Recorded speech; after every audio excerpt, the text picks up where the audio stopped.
Is your Insignia Fire TV remote suddenly not working? Except maybe just the power button? Don't worry.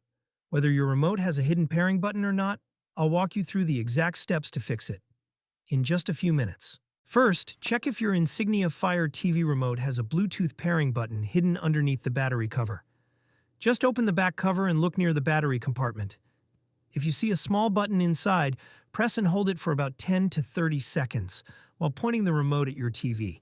That should reconnect it via Bluetooth and bring your remote back to life. If that works, awesome. If not, or if your remote doesn't have this button, don't worry. Let's move to the next method. Some Insignia Fire TV remotes don't have a dedicated pair button. In that case, here's what you do instead. Point the remote at the TV. Press and hold the home button for 30 seconds straight.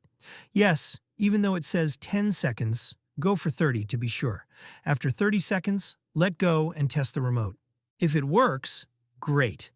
If not, here's another combo to try. Still not working? Let's try this combination of 3 buttons. Press and hold all 3 together for 30 seconds while pointing at the TV.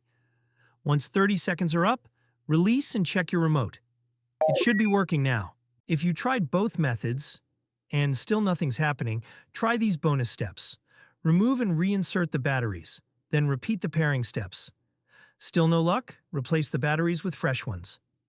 Then, try the home button method again, or try the 3-button combo again. These steps have about an 80% success rate, so one of them should get you back in control.